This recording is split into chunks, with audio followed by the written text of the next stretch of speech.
लड़ाई जो है वो आर पार की है। अब लड़ाई में कहीं कोई गर्दनी बाग अब पीछे नहीं हटा है। मैं मांग रहा हूं कि 3 सालों से बीएसएससी की वैकेंसी लंबित है। साहब कब लेंगे आप? कि सरकार में बैठे हुए लोग जब वोट लेना रहता है तब कोई तरह से पगला के वोट ले लेते हैं। मिथिलेश तिवारी जिनको अभ्यर्थियों ने नाम दिया है मिस्टेक तिवारी, वो मिस्टेक हो जा रहा है उनको। मैं मांग रहा हूं कि तमाम भर्ती परीक्षाओं में पारदर्शिता सुनिश्चित किया जाए। चुनाव का समय प्रक्रिया जैसे निर्धारित होता है वैसे छात्रों के लिए जो है परीक्षाओं का निर्धारित समय क्यों नहीं होना चाहिए? अभी भी सतेज हो जाइए तो जैन जी और दिल्ली के जंतर मंतर और रांची से भी बड़ा आंदोलन गर्दनी बाग करके आपको दिखाई देगा। पैसों के बल पर सीटों को बेचने का काम कर रहा है। वो अगर कार्य नहीं करते हैं तो उनको गर्दी छोड़ देना चाहिए। अगर आप हमारी मांग के साथ नहीं तो मैं आपसे रिक्वेस्ट है, मैं यहीं से आपके चरण वंदना करता हूं कि आप हमें किसी भी प्रकार का मेडिकल सुविधा मुहैया मत कराइएगा। नमस्कार, आप लव स्टेज देख रहे हैं। मैं हूं आपके साथ ऋषि। इस वक्त हम गर्दनी बाग में हैं और पिछले 5 दिनों से यहाँ पे छात्र आंदोलन पर थे और धरना दे रहे थे, लेकिन अब अनशन पर जा रहे हैं। अमन है और हमारे साथ बातचीत करने के लिए अभी सौरभ भी हैं। आपके साथी कहें, छात्र नेता कहें, अमन जो आपके सहयोगी है वो अब अनशन पे जा रहे हैं। क्यों जरूरत पड़ेगी अनशन पे जाना पड़ रहा है? देखिए, अब लड़ाई जो है वो आर पार की है। अब लड़ाई में कहीं कोई गर्दनी बाग अब पीछे नहीं हटा है। तमाम भर्तियों पर जिस भर्ती पर सरकार संज्ञान नहीं ले रही है उसके खिलाफ में एक आवाज़ जो गर्दनी बाग से उठी है। 70वीं सिविल सेवा के अभ्यर्थी 2 दिन पहले से बैठे थे और 13 तारीख से हम लोगों ने धरने की शुरुआत की। उसी धरने को आगे बढ़ाते हुए आज साथी अमन छोटा भाई उन्होंने फैसला किया कि अब हम आमरण अनशन पर जाएंगे। तो कई शिक्षक आए हैं, गुरु रहमान सर आए, रमांशु सर आए, सत्यजीत सर आए और कई शिक्षक भी आएंगे, हौसला अफजाई करेंगे।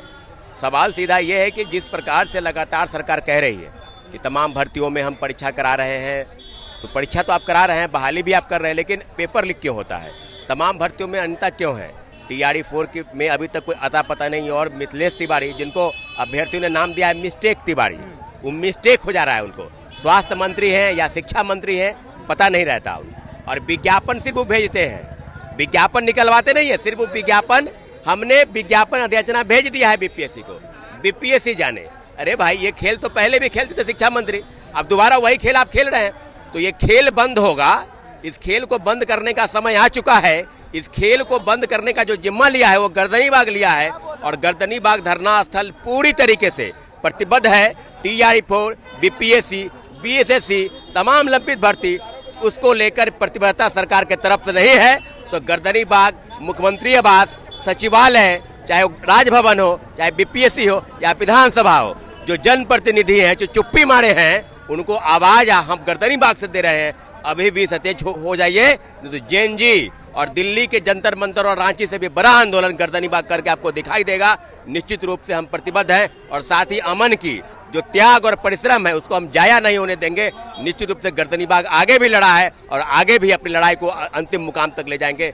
बहुत बहुत धन्यवाद। देखिए, अमन की तस्वीर आपको दिखा दीजिए कि अनशन पे जा रहे हैं। सीने से अंबेडकर की तस्वीर को लगाए हुए हैं और साथ में तिरंगा को जो सीने से लगाए हुए हैं। अमन, क्या जरूरत पड़ेगी आपको आमरण अनशन पे जाना पड़ रहा है और अभी अंबेडकर जी की तस्वीर है, तिरंगा साथ में है। देश जहां आज़ादी का 80वां सालगिरह मना रहा है, वहीं आज छात्रों को आमरण अनशन करना पड़ रहा है। ये बहुत बड़ा सवाल है। आपने पूछा क्या ज़रूरत है? 2.5 सालों से हम लड़ रहे हैं तमाम मांगों के लिए, चाहे वो TRE 4 के लिए हो, चाहे वो BSSC के लिए हो, चाहे लाइब्रेरियन की वैकेंसी के लिए हो, दरोगा मेंस में जो अभी धांधली उसके लिए भी हम लोग सड़क पर उतरे। लेकिन क्या सरकार ने क्या किया? हम पर लाठियां मारी। आपने देखा 8 मई को जो TRE 4 का आंदोलन हुआ उसमें मेरे सर फाड़ दिए गए, लहूलुहान कर दिया गया। जब हम लोग BPSC का आंदोलन किए, 17वीं BPSC में हमें जेल भेज दिया गया, अनगिनत FIR कर दिए गए। क्या गलती है मेरी? क्या मैं कोई अपराधी हूँ? ये बड़ा सवाल है। क्या मैं कोई गुंडा हूँ? नहीं साहब, मैं इस बिहार का एक नौजवान छात्र हूँ।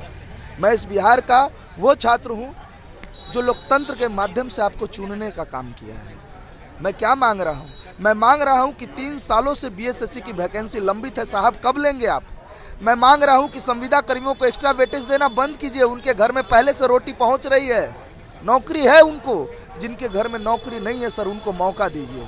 मैं मांग रहा हूं कि तमाम भर्ती परीक्षाओं में पारदर्शिता सुनिश्चित किया जाए, लेकिन तमाम आयोग एकदम पेपर लीक, भ्रष्टाचार और पैसों के बल पर सीटों को बेचने का काम कर रहा है। चाहे वो BPSSC आयोग हो, चाहे वो आपको बिहार पुलिस आयोग हो, चाहे तमाम आयोग हो, हर दिन पेपर लीक होता है।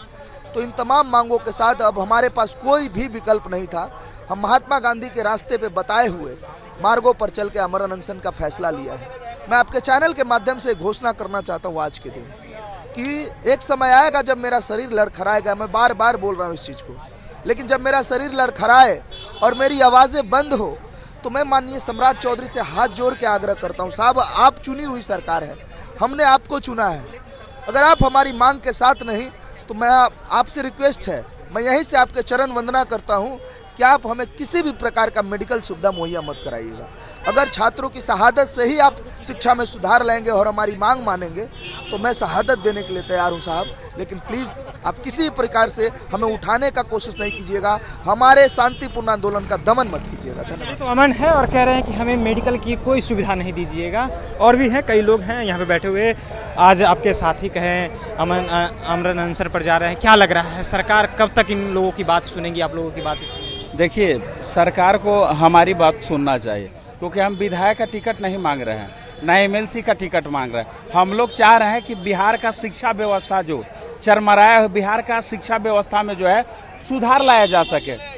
ऐसा नहीं कि हम लोग जो है इस प्रदेश के नहीं है, हम लोगों ने ही जो है सत्ता में लाने का काम किया, जो अभी शिक्षा मंत्री मुख्यमंत्री बने हुए हैं। तो सरकार को जो है हम लोग से वार्ता करनी चाहिए। और खास करके मैं अभ्यर्थियों से अपील करूंगा कि अब वक्त आ गया है क्रांति लाने का। आप लोग जो है गर्दनी बाग की ओर कूच कीजिए।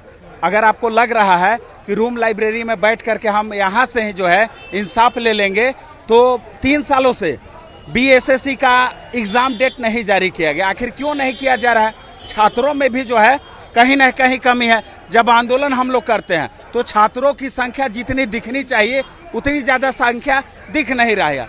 अब देखिए कि लाइब्रेरियन बहाली 18 साल से नहीं आया है। जब भी आंदोलन करते हैं तो कम से कम भीड़ जहां हजारों की संख्या में होनी चाहिए, वहां छात्रों की संख्या सैकड़ों में दिखती है। तो ऐसे कैसे इंसाफ लीजिएगा आप? संख्या बल दिखाइए, जीत की गारंटी छात्र नेता विकेश भट्ट। चलिए, तो संख्या बल दिखाइए। और छात्र देखिए, लगातार छात्रों की संख्या बढ़ रही है। आपके भाई कहें वो आमरण अनशन पर जा रहे हैं। क्या लग रहा है सरकार कब तक आप लोगों की बातें सुनेगी? इन व्यवस्थाओं से ठग कर आज अमन ने फैसला लिया कि आमरण अनशन करना पड़ेगा। रोड पर जब भी हम निकलते थे, सड़कों पर घसीटा जाता था, लाठियों से पीटा जाता था, कुचला जाता था। एफआईआर, मुकदमे, जेल सब कुछ देख लिए। अब लगा कि अब अलग तरीके से लड़ना चाहिए। अब गांधी जी के बताए रास्तों पर लड़ना चाहिए, अंबेडकर जी के बनाए संविधान को लेकर लड़ना चाहिए। इन व्यवस्थाओं के खिलाफ हम लोग अब अपनी लड़ाई का मुहिम चेंज कर दी है। गर्दनी बाग में आज हम लोग 5वां दिन है भैया, आकर बैठे हैं। हमारी बातें सरकार नहीं सुन रही है। कितनी खेद की बात है कि सरकार में बैठे हुए लोग जब वोट लेना रहता है तब कोई तरह से पोगला के वोट ले लेते हैं, और आज बच्चे जब सड़कों पर बैठे हैं तो उनकी मांगों को सुना नहीं जाता है। हमारी आज 13 नहीं, आज 14 मांगे हो गए। एक और मांगे मेरी जुड़ गई हैं। उन मांगों के साथ आज हम लोग बैठे हुए हैं और ये अनिश्चितकालीन है। अमन ने बताया होगा आपको कि मृत्यु जब तक नहीं हो जाएगी तब तक हम छोड़ेंगे नहीं। सरकार अगर हम चाहती है कि हमारी बात सुने तो आकर सुने हमारी बातों को। अमेंडमेंट करने की ज़रूरत है तो अमेंडमेंट करें। हम जायज़ मांगों की बात करते हैं। एक बात बताइए, समय पर एग्जामिनेशन का डिमांड करना क्या गलत है? क्या पीटी की एग्जामिनेशन कब होगी, मेंस की कब होगी, कब मेरिट होगा, ये गलत है? चुनाव का समय प्रक्रिया जैसे निर्धारित होता है वैसे छात्रों के लिए जो है परीक्षाओं का निर्धारित समय क्यों नहीं होना चाहिए? इन तमाम मुद्दे के साथ आज हम लोग यहाँ बैठे हुए हैं 5 दिन से, और आगे हम लोग यही कहते हैं कि ये चिंगारी है, पूरा तांडव देखना पूरा बिहार बाकी है। अगर सरकार इन चीज़ों को संभाल ली, संज्ञान ले ली समय रहते हुए तो ठीक है, नहीं तो हम लोग पूरा विधानसभा का घेराव करेंगे, मुख्यमंत्री जी के आवास का घेराव करेंगे, शिक्षा मंत्री जी की इस्तीफे की मांग करेंगे, साथ ही साथ बिहार के तमाम आयोग में बैठे हुए चेयरमैन के भी इस्तीफा की बात करेंगे, क्योंकि वो अगर कार्य नहीं करते हैं तो उनको गद्दी छोड़ देना चाहिए। चलिए, तो मुख्यमंत्री का भी इस्तीफा की मांग करेंगे, शिक्षा मंत्री का भी इस्तीफा की मांग करेंगे अगर सरकार हम छात्रों की बात नहीं सुनती है तो। देखिए, अनुज थे, छात्र नेता हैं, और हम तमाम जितने भी लोग यहाँ पे हैं एक एक कर तमाम लोगों से बातचीत किया। फिलहाल आपकी क्या राय है इन छात्रों को लेकर के? अपनी राय नीचे कमेंट बॉक्स में रखिएगा। आप देख रहे थे लाइव स्टिच। बहुत बहुत धन्यवाद।